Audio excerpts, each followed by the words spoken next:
Good afternoon, everyone. It's author R. Weir out here in Colorado.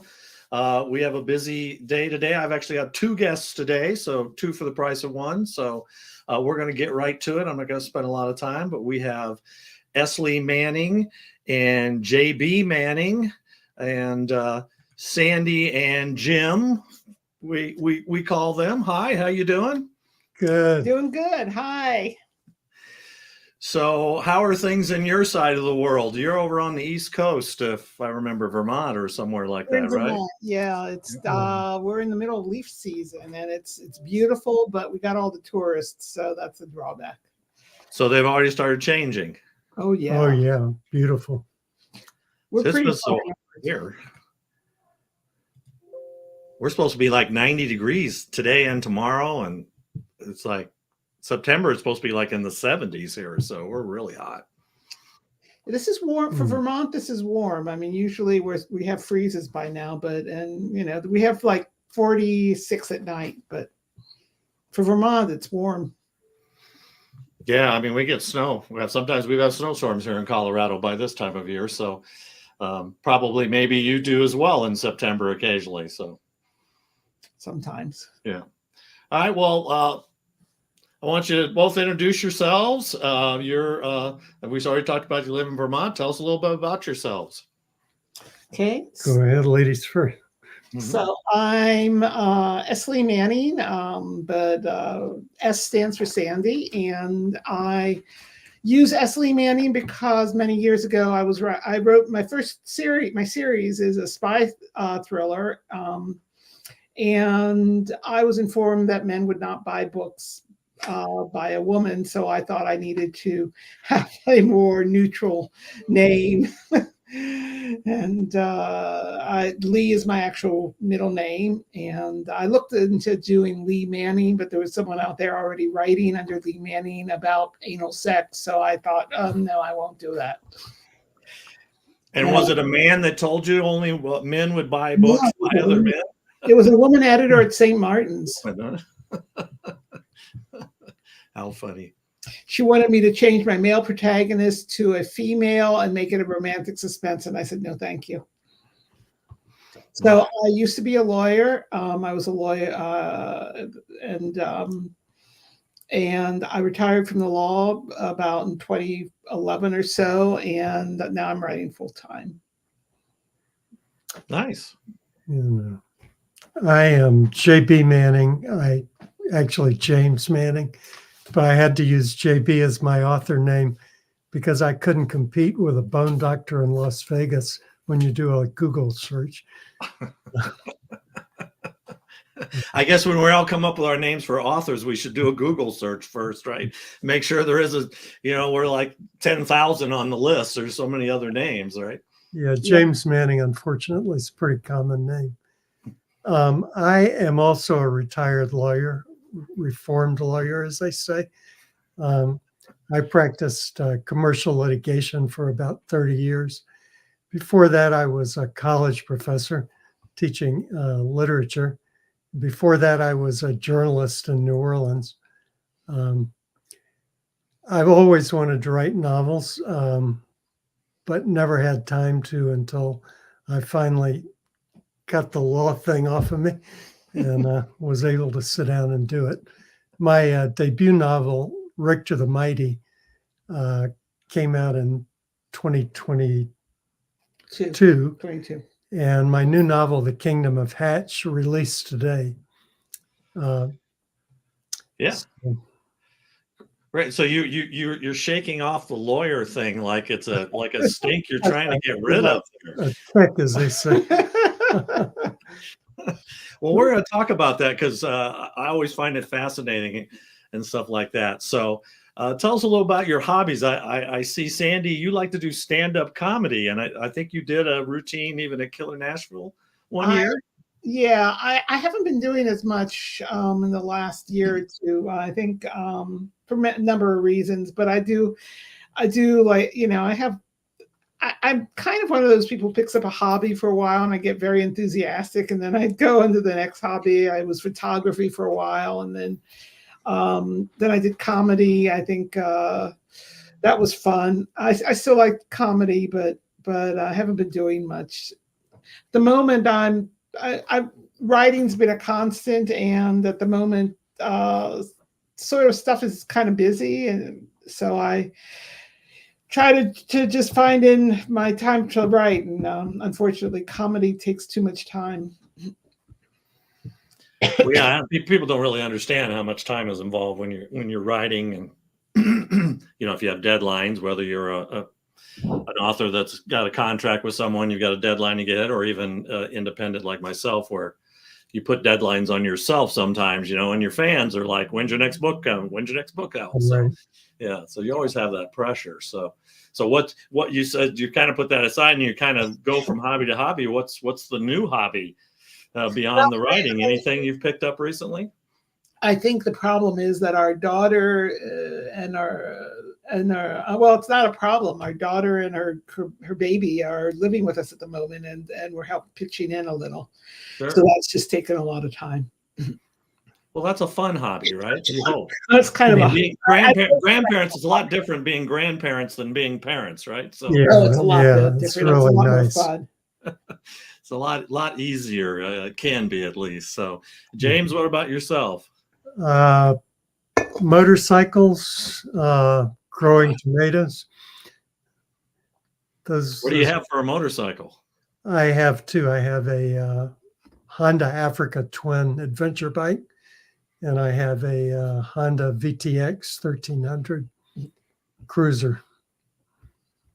I just recently bought a Can-Am Spider top end. I had rode for years, and I was in a pretty bad accident like 7 years ago, and I can't really ride on two wheels anymore. It's a little more difficult. So I really like the Spider, and it's a little bigger and a little more protection, and not like a car and stuff. But there, to me, there's nothing like the road. I'd love to drive, especially through Vermont, and see the fall colors on a bike would be. Oh, it's magnificent. Cool. Yeah, it's really nice. It's yeah. You ride yourself, Sandy, or are you sitting on the back? I don't do either. She used to sit on the back. I used to sit on the back. I tried. I actually tried to learn how to ride a motorcycle. I got a little tiny, what was it, Honda?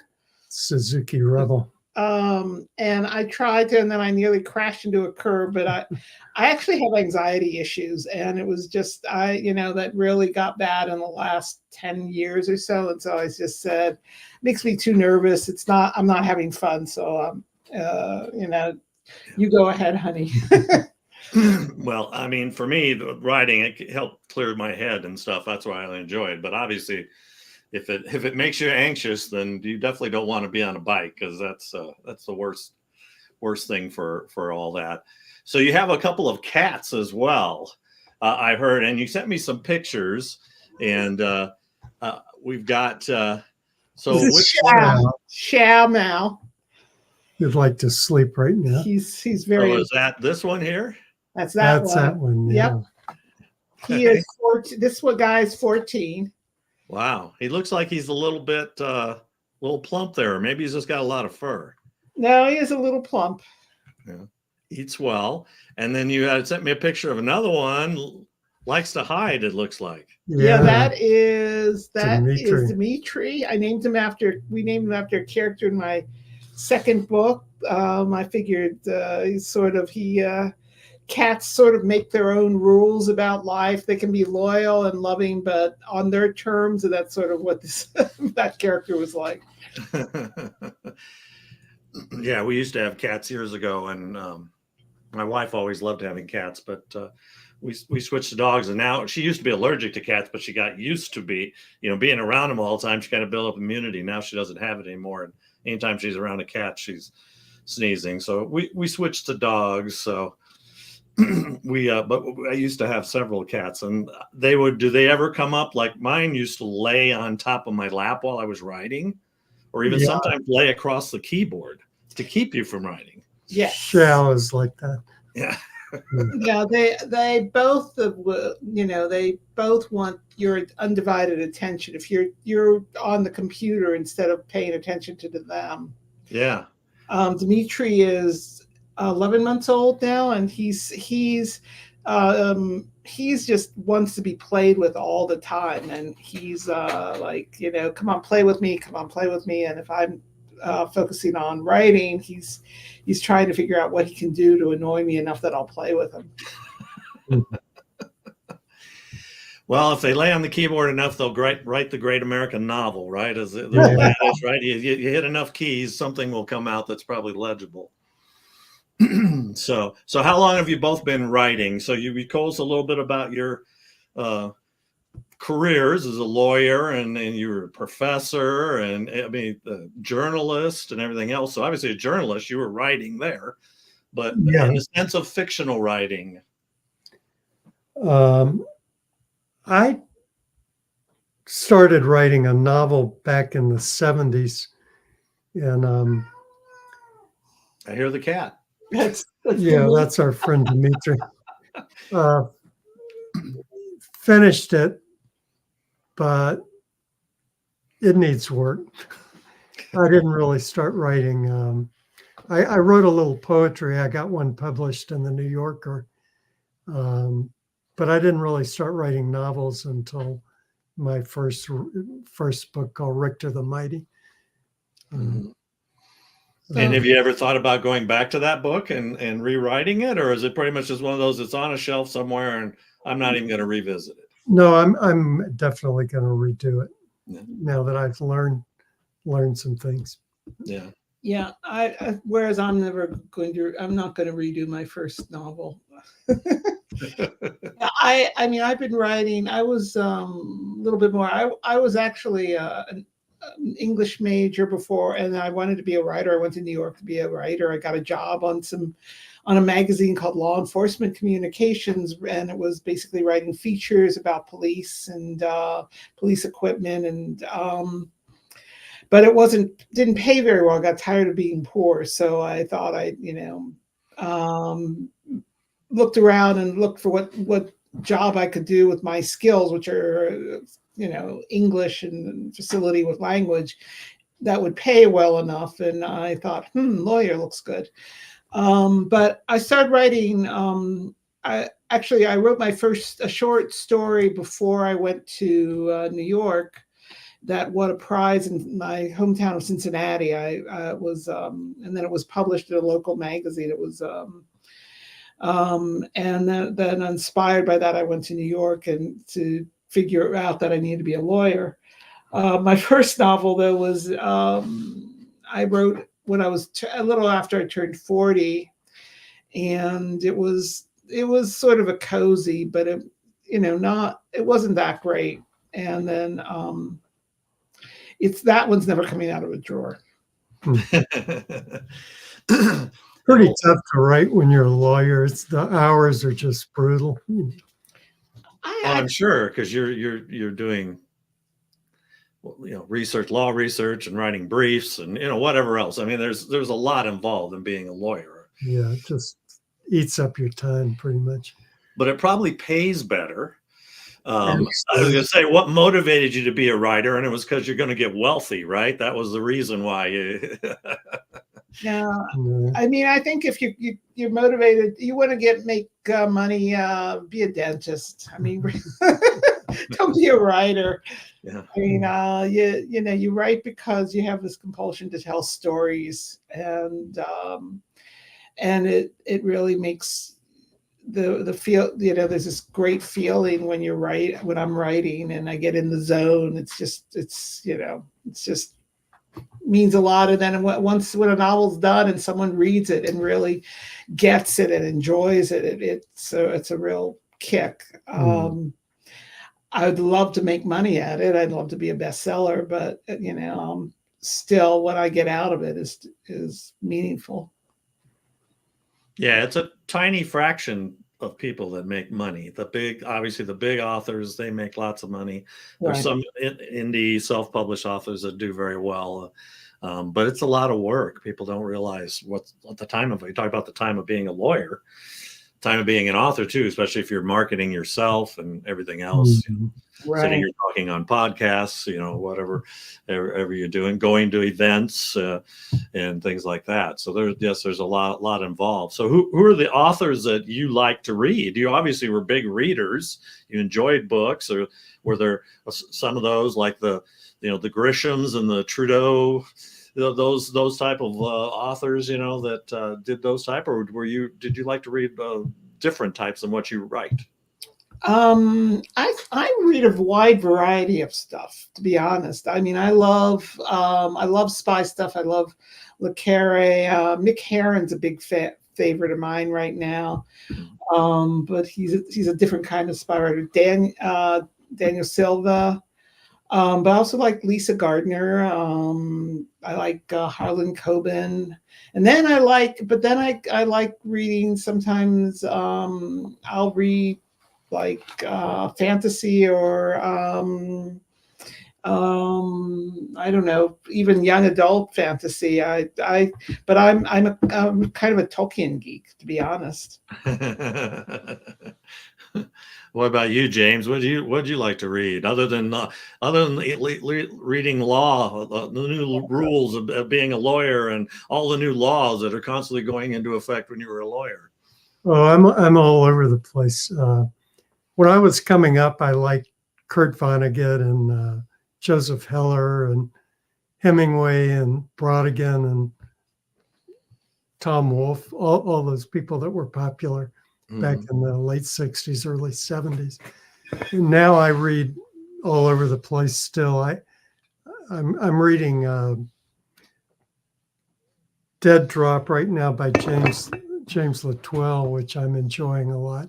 Yes, James. There's that Killer Nashville and Bouchergon. Yeah, I've enjoyed the Elena Ferrante Neapolitan Quartet. I like Chester Himes' hard-boiled crime fiction. James McBride, Deacon King Kong is a favorite of mine. I'm pretty eclectic. Yeah, because the picture that you sent me of the one cat was above some books there, so I could see you had quite a few books there on your bookshelf. Maybe the cat likes to read them too, right? Actually, those are all Mick Herron's books. The cat prefers to eat them. All right, so you both had new books come out in the last week. Sandy, you had the one last week, and James, you got one today, I think, came out, right? So, yeah. Sandy, yours was titled Deadly Choice. Tell us a little bit about it. Well, Deadly Choice, I'll say it is the story of a mother who goes to Texas to avenge her daughter who dies from a miscarriage because she doesn't get the medical treatment she needs. Mm-hmm. And everything else flows from that. The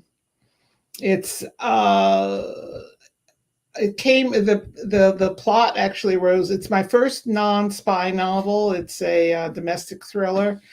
It rose out of a conversation I had with my daughter, who was thinking of traveling across from California to visit us in Vermont, and she was talking about they're talking about having a child, and she said, I don't want to travel pregnant because I'm worried if I was in one of those states, right, and I had a complication, they might let me die. And I said, well, honey, then I'd have to get my gun and go kill everyone involved. And I thought, hey, I think I've got my next novel.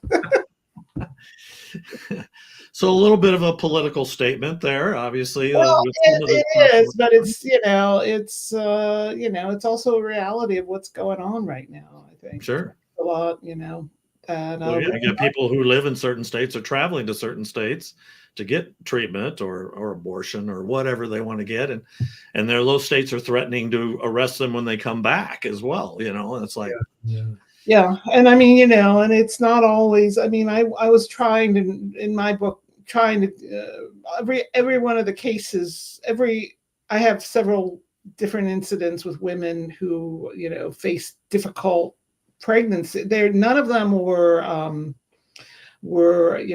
people using birth control just to using abortion as birth control. They were all difficult medically difficult issues, and even that, and that, was Yeah, that's a real still problem. in some of those states. Look, the laws are written very vaguely as well. Sometimes it's like you can't have one, after 6 weeks, which is like, Well, they say, you can have one in Texas to save the life of the mother, but what does that mean? Does it mean death has to be imminent? Does it mean that, if you have a heart defect that could kill you if you're pregnant? And the doctors, the penalty for doctors, 99 years in prison, so they're going to be scared to act.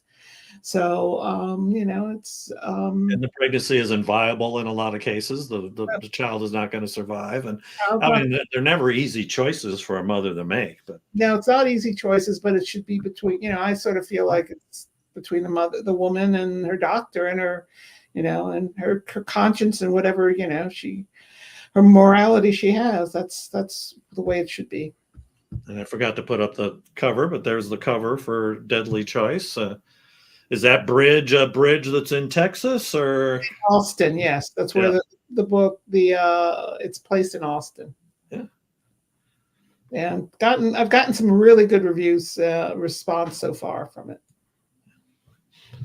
Well, that first week's always tough.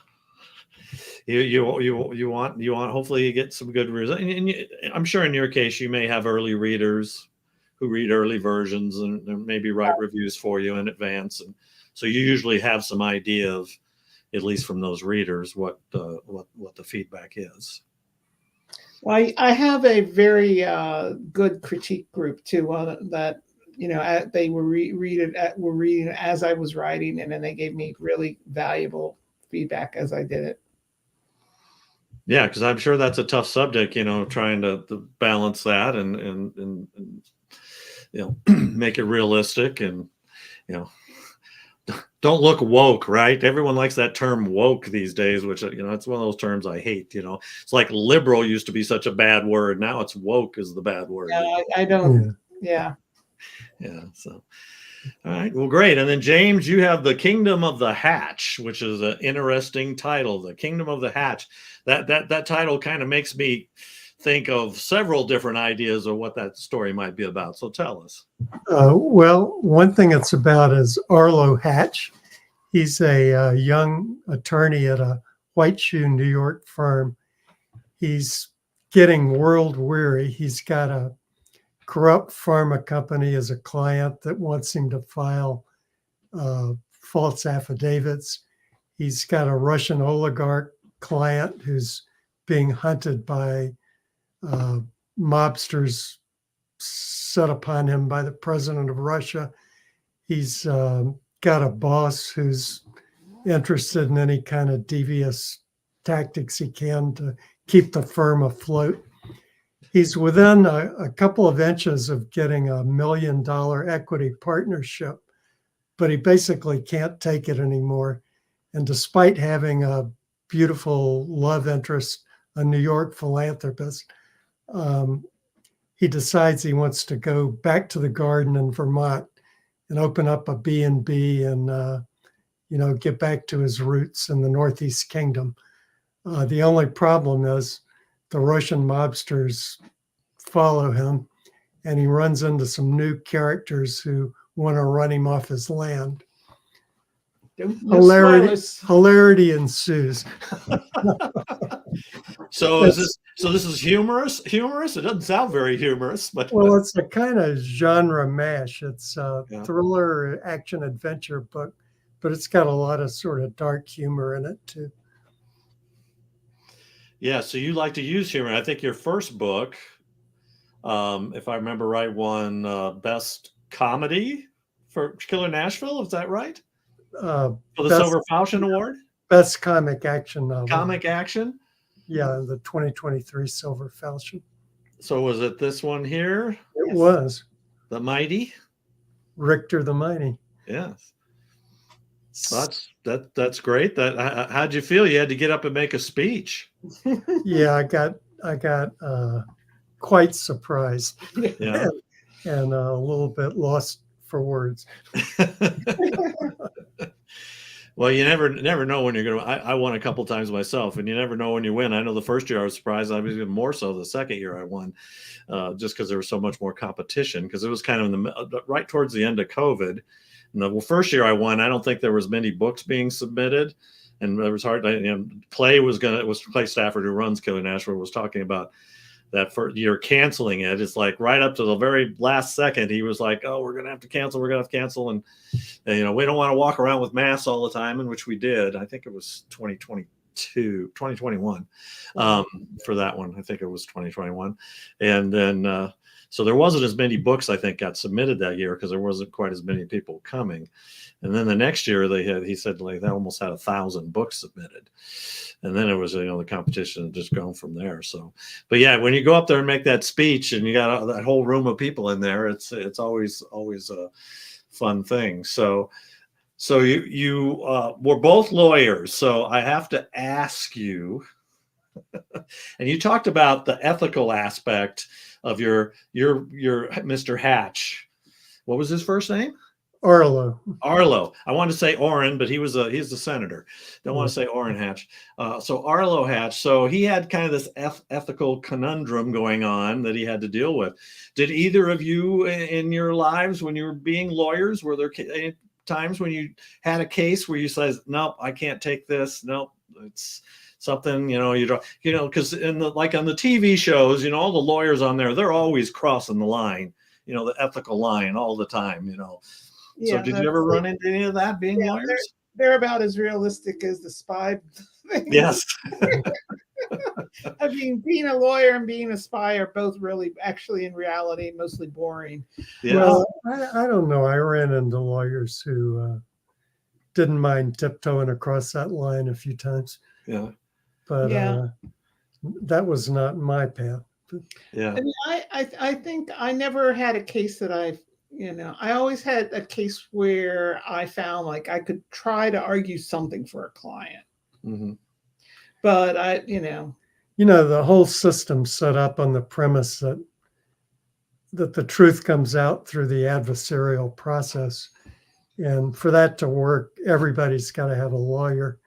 So if you're kind of a despicable person, even the despicable person needs a lawyer, because otherwise the process just doesn't work.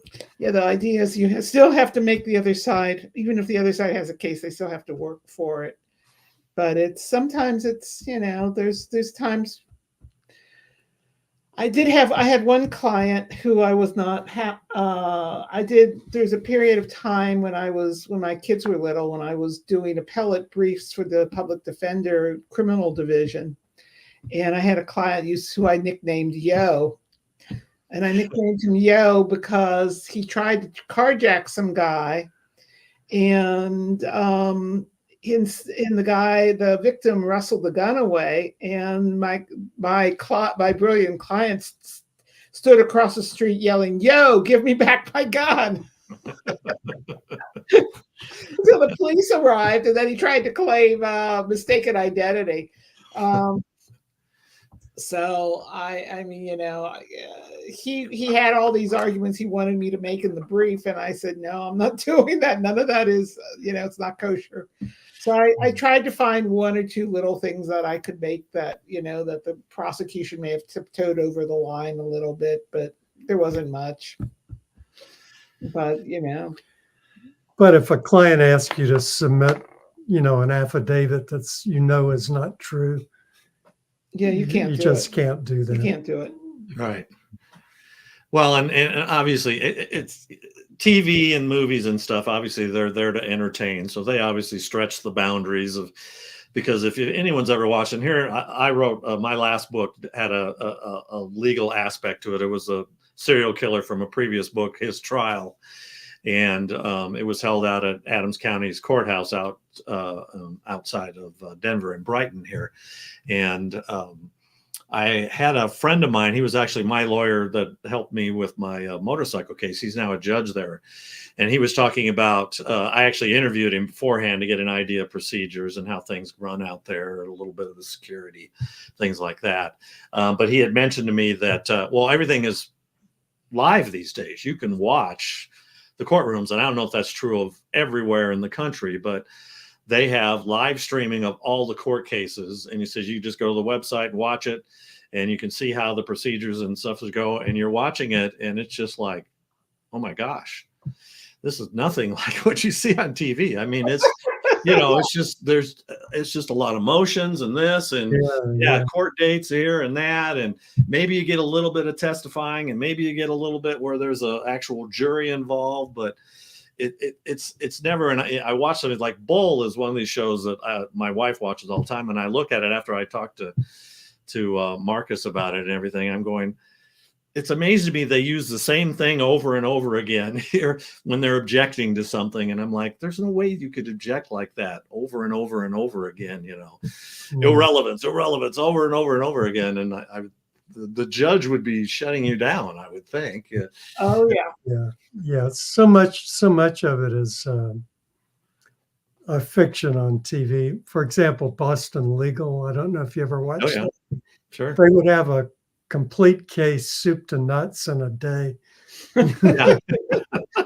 These cases, in fact, drag on and on and on. Oh yeah. There's so many tedious motions and discovery and piles of paper you got to go through. Yeah, I was going to say if you're in a law firm, 80 to 90% of what you do is the paperwork.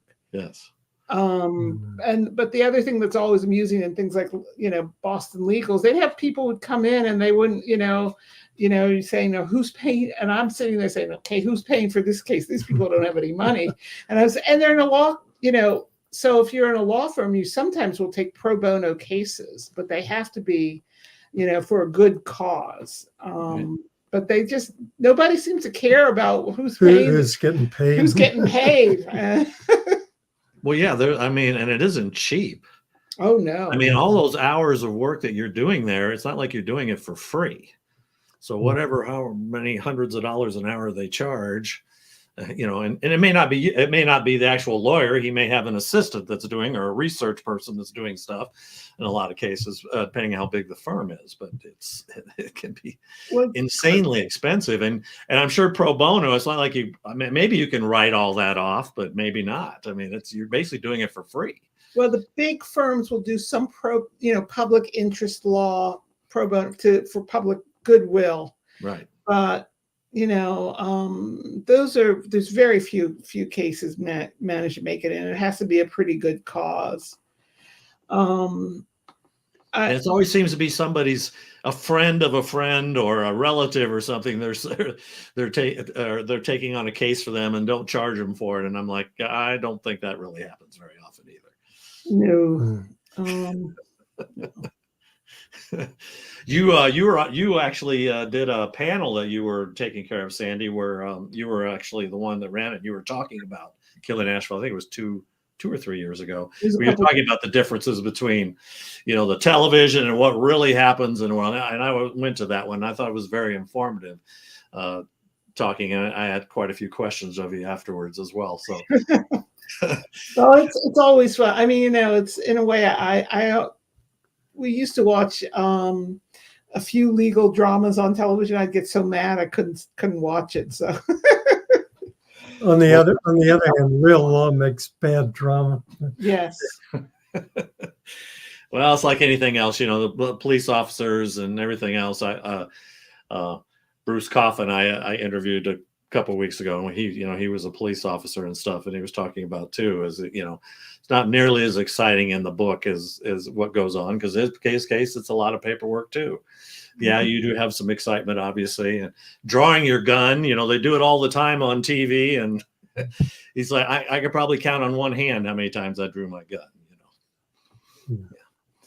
So how did you take this, being lawyers? How did you take that into your writing? Did you carry that over? Obviously, James, in your book, there was some involvement. I don't know if Sandy, you've had the one series, or a spy series. Maybe spies have lawyers. I don't know.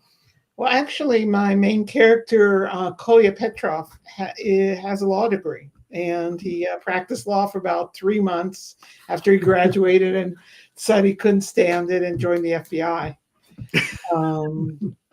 His fiance is a lawyer, and so I can sneak a little law in there. Yeah. In that series. My new book I don't think there's any legal aspect, except of what they're doing is illegal, but Right. That aspect of it. And James, what about you and your books? Well, I worked in some real law into this Kingdom of Hatch book because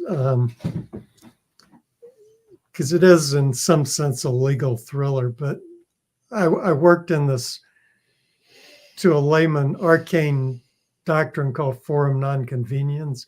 It's a Latin term that means the forum is not convenient. And it's a basis for getting rid of a case if you can show that it would be more convenient to have it sent somewhere else. So the Russian oligarch in my book is being sued by the bank that he absconded from with $8 billion. And this doctrine comes into play in the plot just to give it a little legal authenticity. So you got to use some of those legal terms and you pull those out from time to time, the big fancy Latin terms. I mentioned this at a panel at BoucherCon though, and I saw a lot of eyes glazing right over.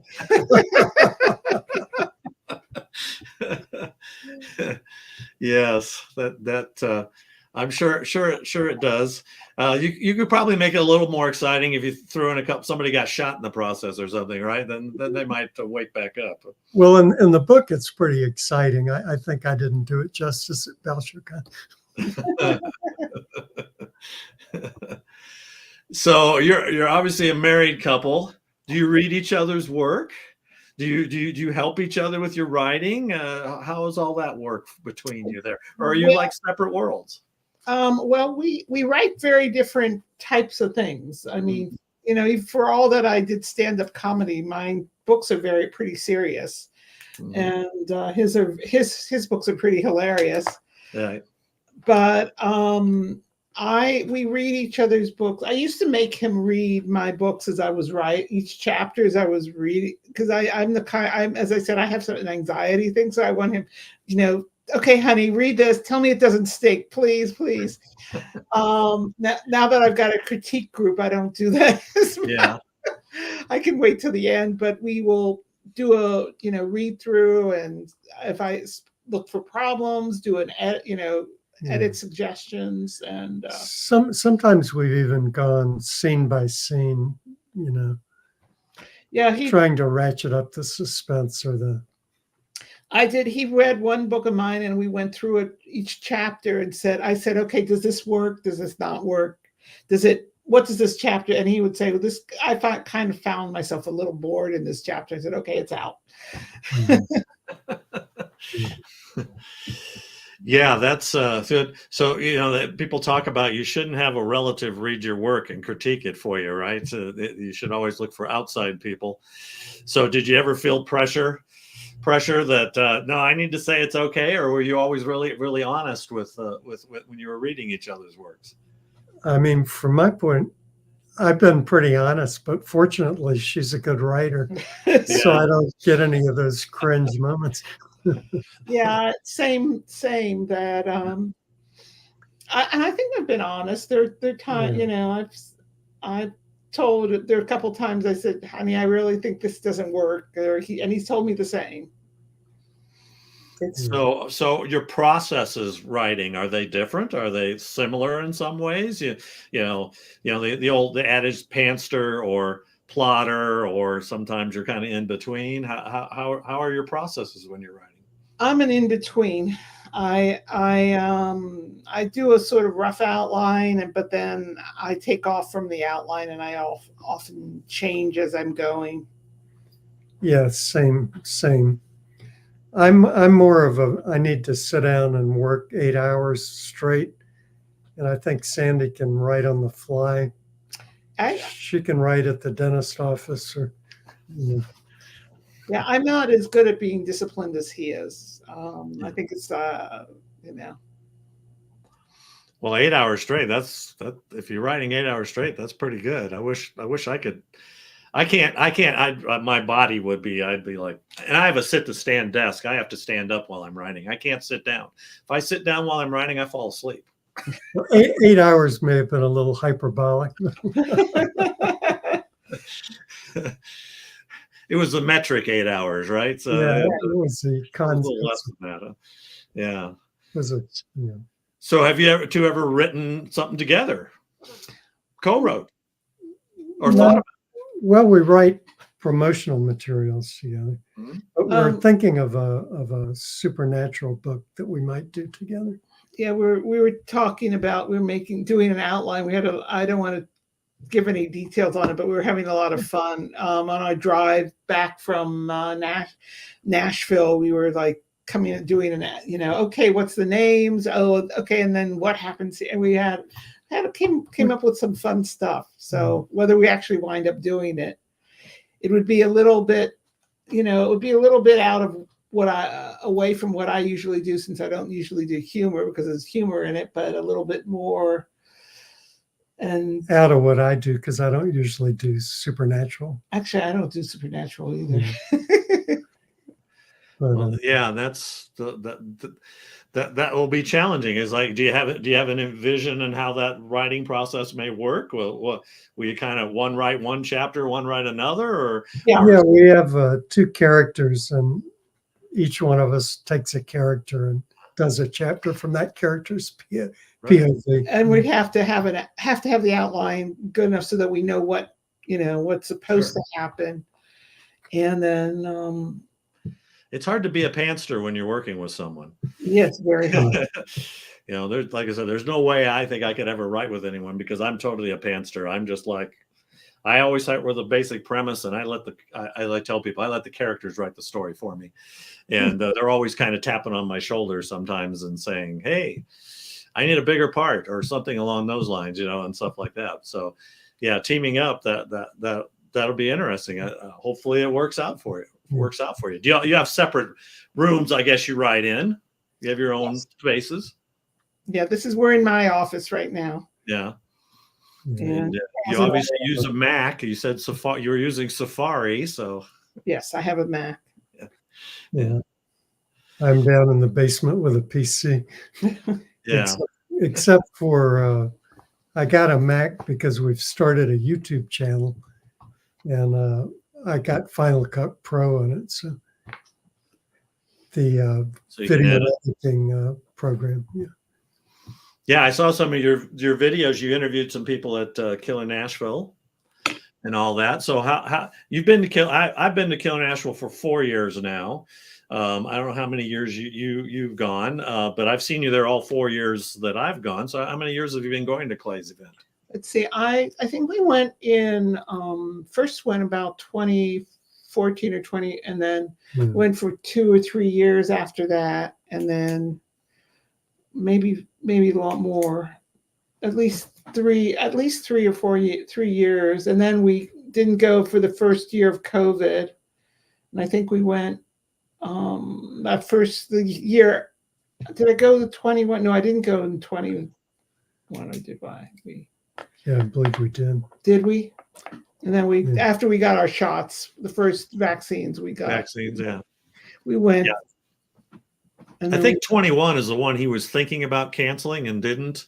And we wore masks for part of the time, but like we were eating dinner and stuff. Obviously, we couldn't wear masks and stuff, but there was a little bit of masking going on. But the attendance wasn't nearly as good that year.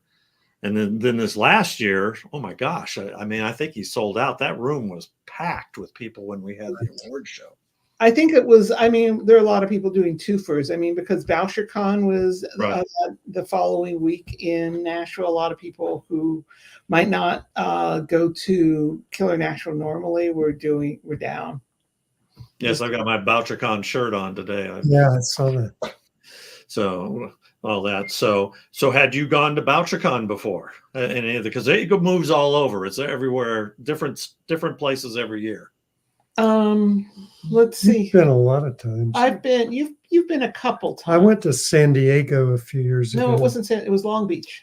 Long Beach. We went to Long Beach together, and I'm trying to think. Oh, we went to Raleigh together. Raleigh, right?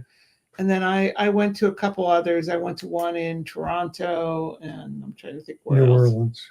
New Orleans.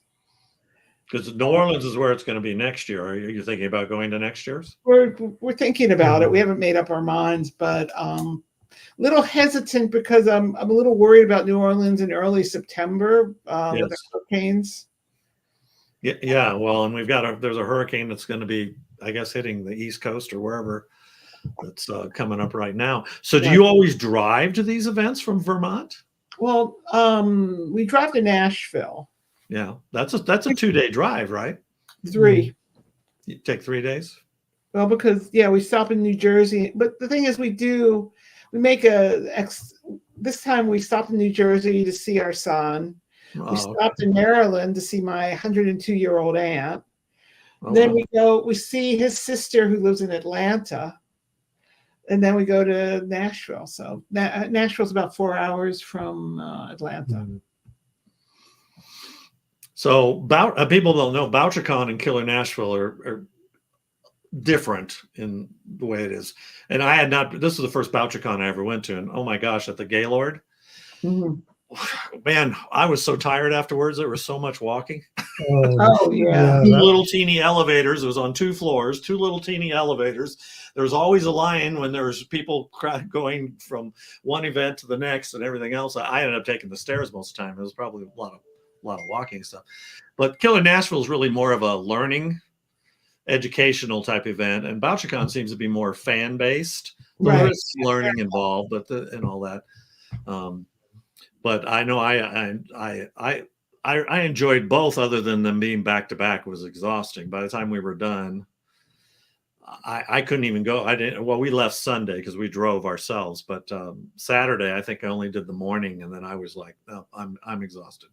Yeah, we left on Friday. Actually, we had our panels were on Wednesday, and then we spent Thursday. We did a couple interviews for our YouTube, and we were just tired. We wanted to get back. We missed our cats. Well, and it was really hot in Nashville. I mean, even more so than normal. Yeah, it was broiling. And 3 days over 100 was crazy. Yeah, and we weren't in this. We were in the other hotel. We had to take a shuttle, and that was, the Opry Inn. Is that the one you were in? Yeah, that was across the street. Yeah, and that was kind of a pain to shuttle back and forth.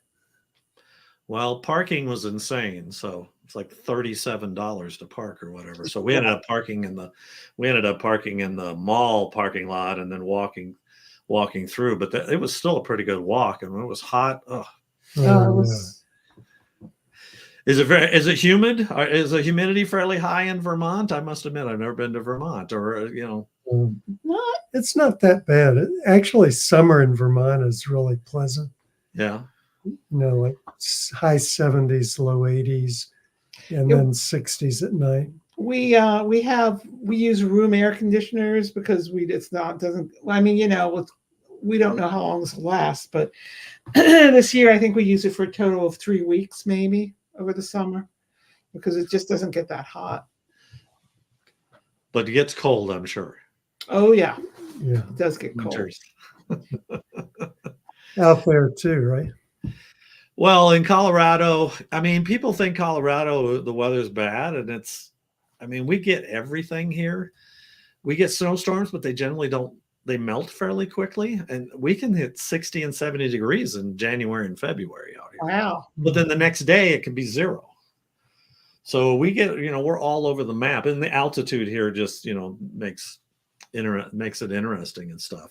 Generally the snow, especially in the springtime, is god awful heavy. So you can't hardly even use a snow blower on it. And so it's like shoveling water sometimes. It's just horrible. But no, the weather here is pretty nice, but it's been very hot the last few years and very dry, and we've had lots of fires. So the smoke has just been.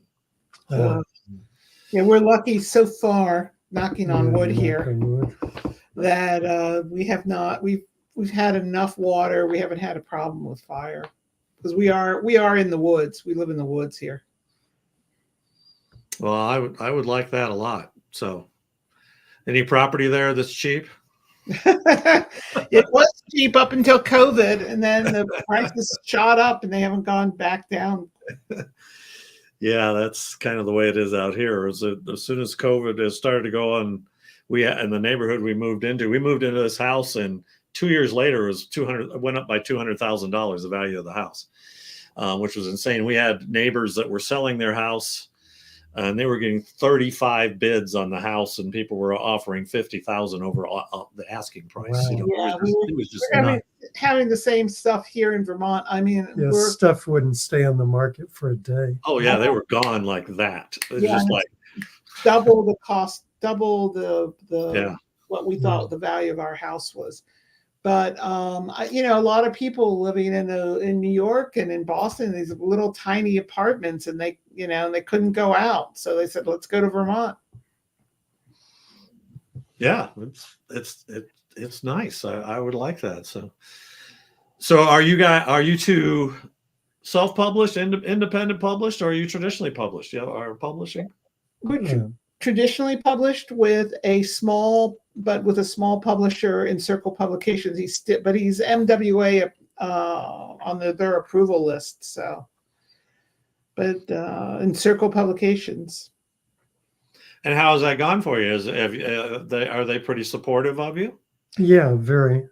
Yeah, we really like them. We really like. I mean, you know, there are.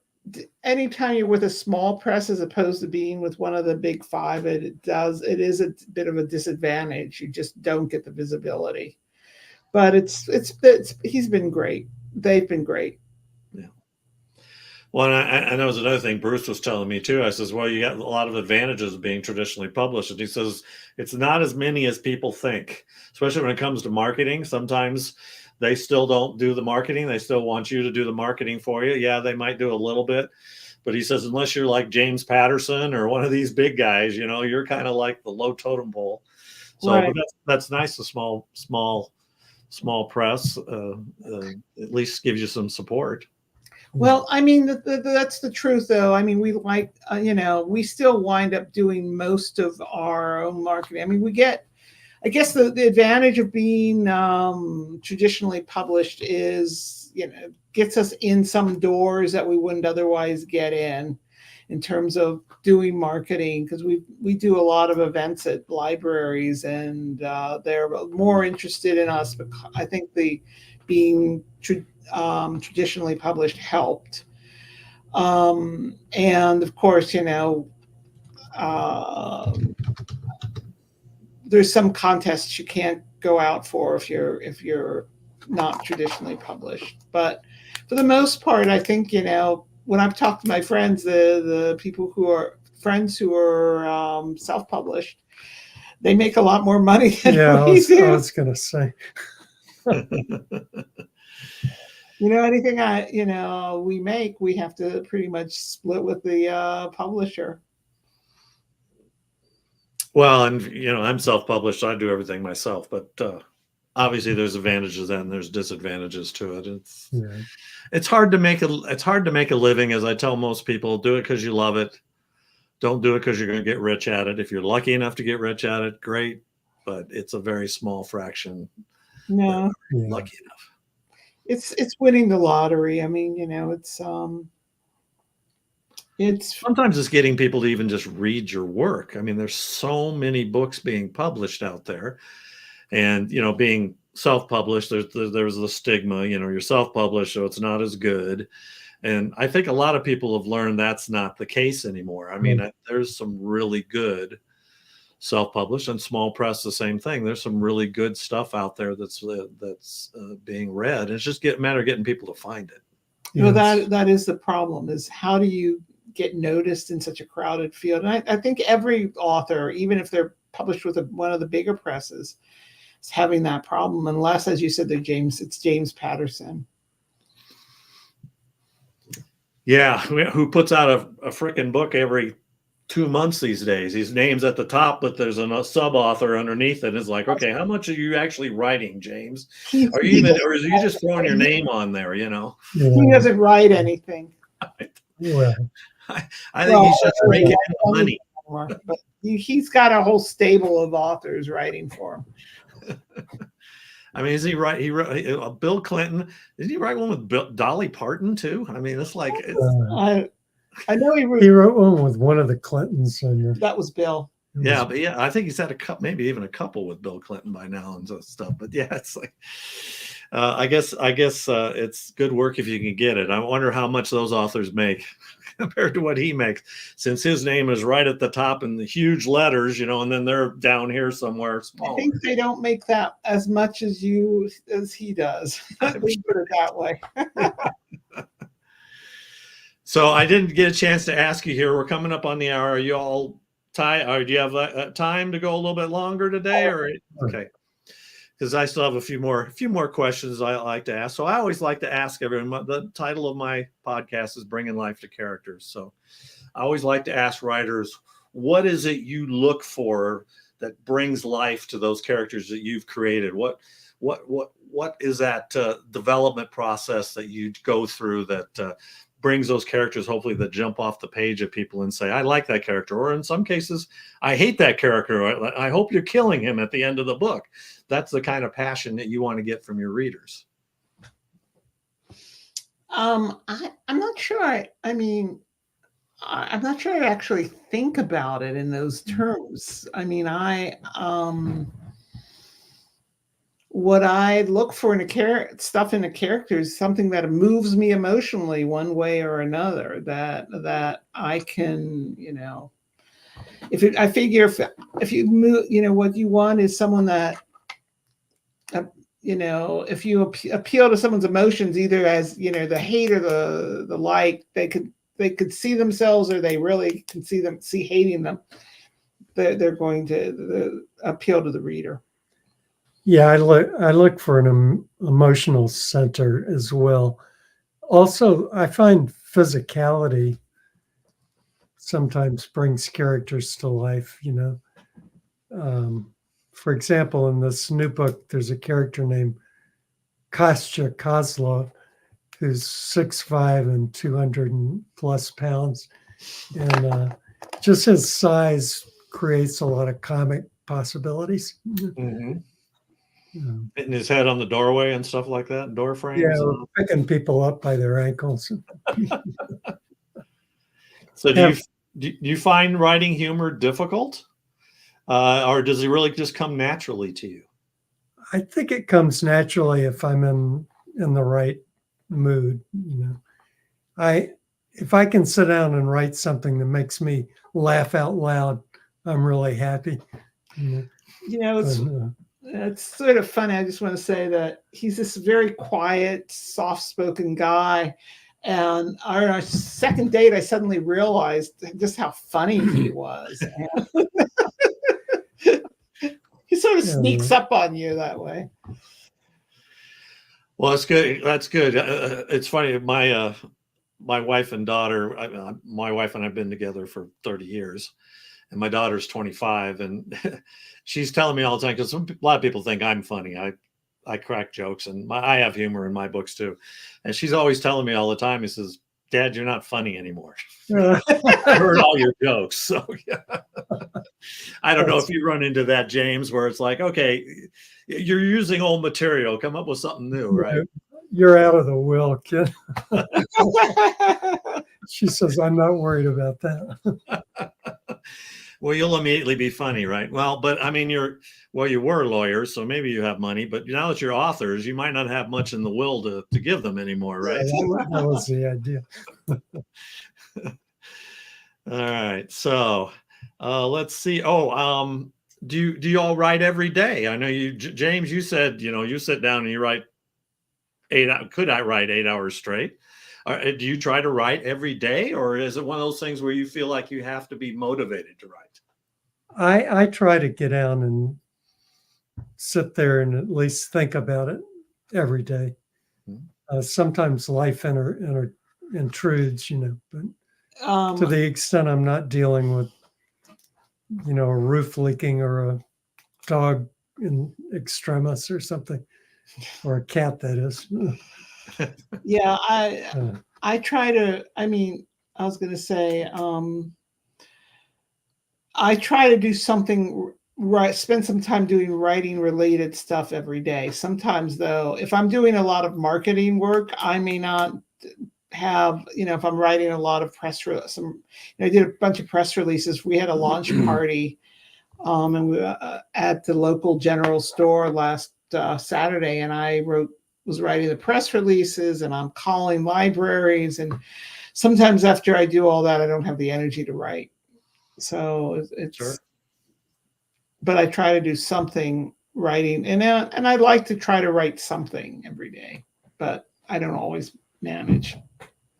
So is a book usually still rolling around in your head, even when you're not writing?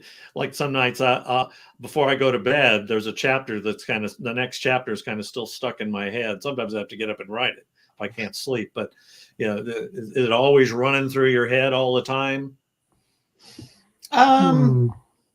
Not all the time, but a lot of the time. Yeah. Well, it really depends on what's going on in life. I mean, it's the last year with our granddaughter has been a little more. I haven't been as involved in the writing. Let's put it that way. Sure. But normally, when I do, yes, I'm pretty much.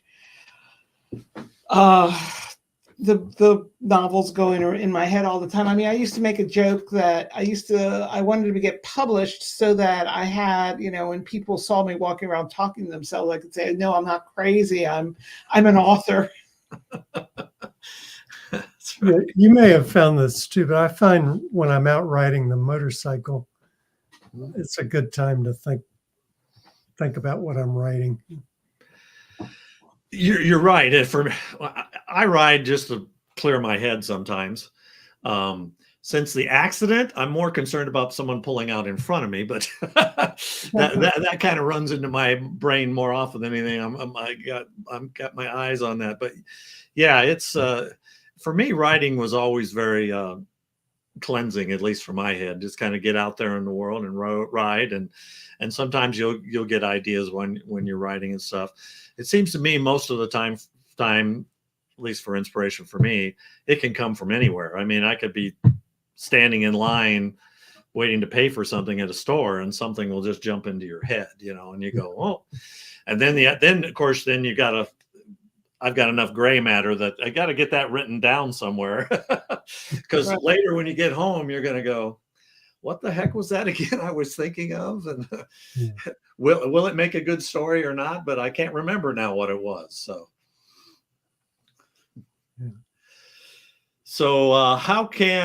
what events? So you did BoucherCon, and we did Killing Astro and BoucherCon. You said you were doing something there at a local store, library. Is that what you're doing for your new releases? Well, we had last Saturday, we had a little release we have an old time general store here. We have a town of 600, and we did 900, and we did a little release there, and we had a local guy playing some music, and we had local people came in, and we're in the local papers, and we're going to be doing some library events coming up around the state. You usually have books with you that you sign for people to purchase and stuff? Yeah. Yes, usually. Nice. That's great.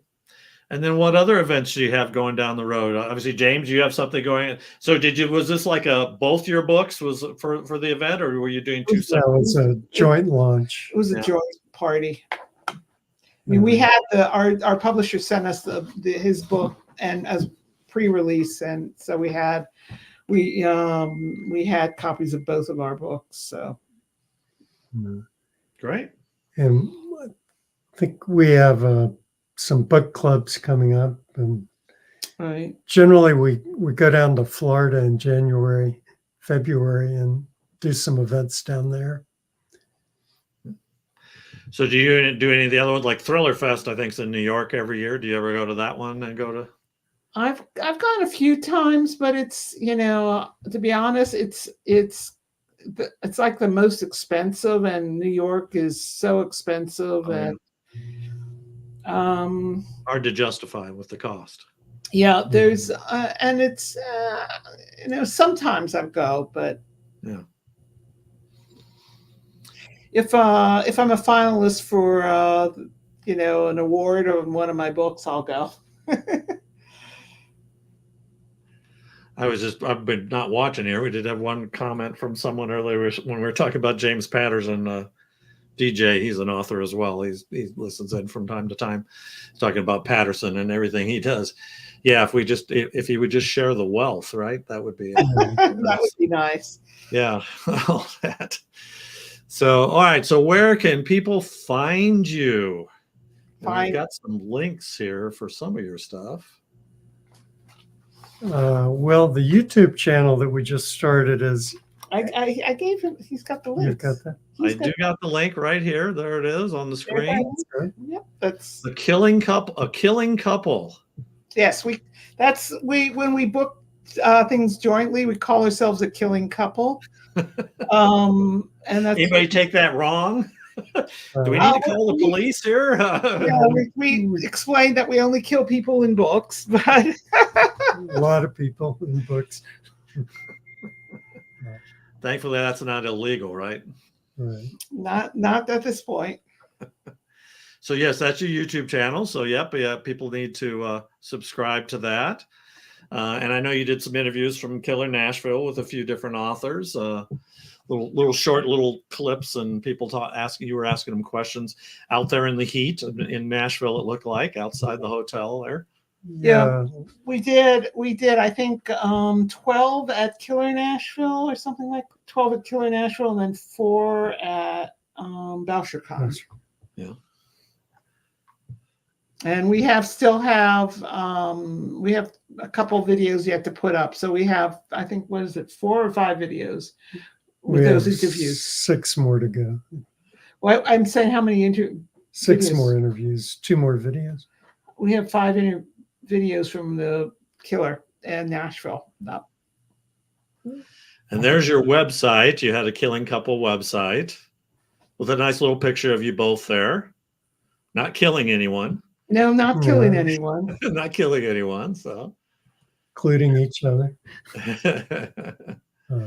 And then there's Lee's website with her new book. And how many books have you had, Sandy? It's my 4th book. I have 3 in the Kolya Petrov series.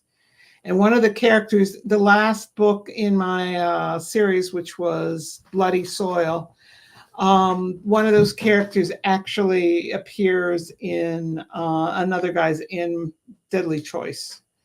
She was an assassin, and now she's become an investigator. So the 2 worlds are same universe, as they like to say. They kind of not exactly the same universe, but there's a little touching of the two universes. And you said it's a 3-book series. So is that series 1 that you need to read from the beginning, or are they written to be a standalone? You can read.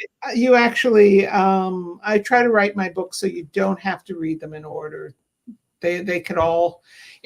There's more information that you need to know about any of the characters is enough in each book. Mm-hmm. But of course, there's a richness to reading them in order. And it's not a 3-book series. It's only a 3-book series because I haven't finished the 4th book, which I'm working on right now. So there's going to be more. There are more. Right.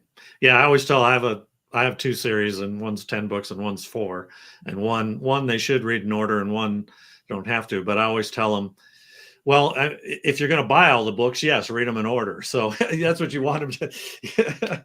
It's a 3-book series. So yeah, start at the beginning and then buy number 2 and then buy number 3. And yes, of course. And then James, you had 2 books, right? Right. I'm working on a new one, which I hope is the start of a series about a young woman who's an FBI agent in Florida. And your books are not connected. They're not series, so they're all standalones. Yeah, so far. The new one I hope will be the first of a series. Oh, okay. You have envisioned so far. Yeah. Nice. And then, we got your websites and stuff. I've seen you on Facebook, and I'm assuming you have some social media presence and all that. Yeah, we poke in there occasionally. Yeah, it's kind of the you have to do it, but sometimes you the stuff you see on there, you just kind of roll your eyes sometimes. So Exactly. it'd be nice if we could filter out and to see the positive stuff, but everybody has a different idea what's positive and what's negative these days. So Mm. those algorithms may not work. So and all that. So, but there's James's website as well. So 3 websites. Who gets to maintain the websites? I do most of the website work. Nice. Okay. And there's one other question I should have asked you earlier. I forgot. Are there any characters in your books that are based on real people or maybe snippets of real people that you've learned for years? Now, remember, you're asking that question to 2 lawyers. The answer is, Well, I don't know that it's that. There are snippets. There are certain bits of Jim that it's in my character Kolya. They both love music. There's. oh, well, I'm not going to sue you. So You're not going to sue me, and you're not going to mind being compared to Kolya. He's the hero. He doesn't. Well, you can't kill him off then, right? So Yeah, that's the not. problem with having doing the problem with doing a thriller series when you have is how do you keep the tension up when people know that you're probably not going to kill the protagonist, right? And the way I've managed it is having developing characters in each novel that are just in that novel and they're at risk, and sometimes I killed them off. Mm-hmm. Sure. Though your protagonist usually though takes a beating of some kind, right? I mean, I'm assuming they don't get off scot-free. No, Kolya's gotten quite beaten up in this. Yeah, he actually has a pretty severe case of PTSD. Yeah, so there is that chance. I mean, you probably figure, everybody talks about, will you kill off, like Michael Conley, are you going to kill off Bosch? He's got Bosch now, he's got cancer. So are you going to kill him off and, keep writing some of the other shows and stuff? So there's always that chance, possibly, I suppose. Well, I mean, I haven't, if I get tired of it, maybe, but you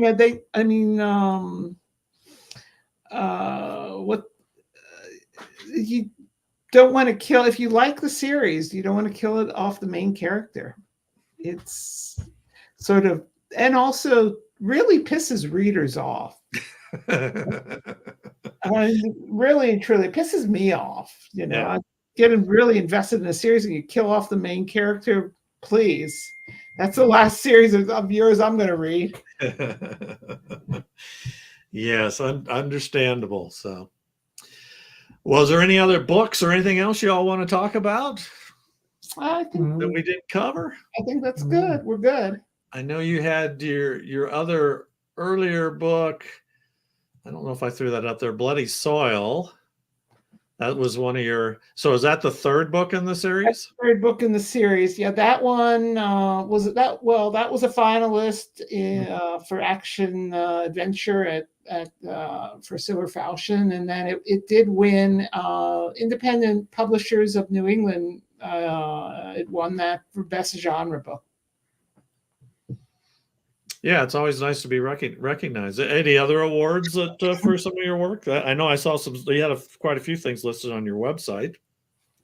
Let's see. I think most of my books were Trojan Horse, which was the first in the series, was a finalist for in both in literary and in genre fiction for the Independent Publishers of New England, as well as it was a finalist for.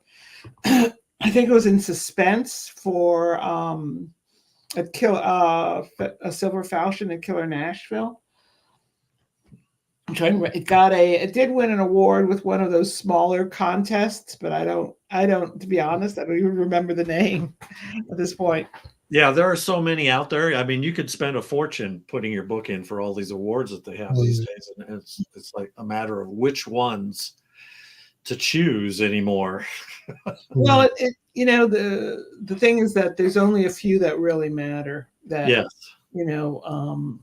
Silver Falchion matters. The Edgars matter. The ITW award matters. There's some. The ones that are some of these commercial ones. They have so many categories. I think they have like almost everybody wins something.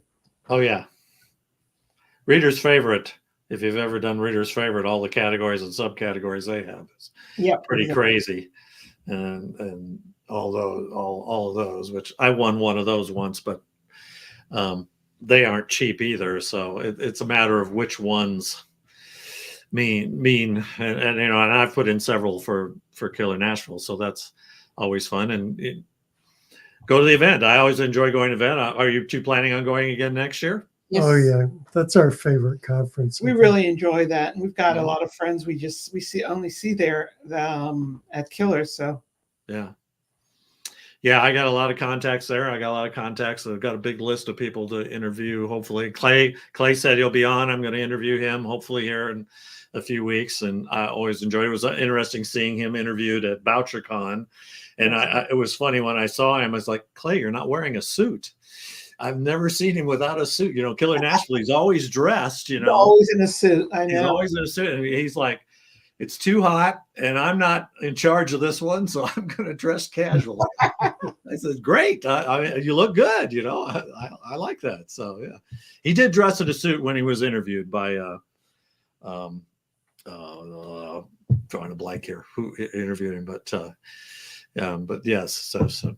Okay, well, great. I think we are covered enough stuff. So I wanted to thank you both for being on. I enjoyed talking with you about books and law and cats and all the other important stuff. Thank you for having us. Yeah, this was fun.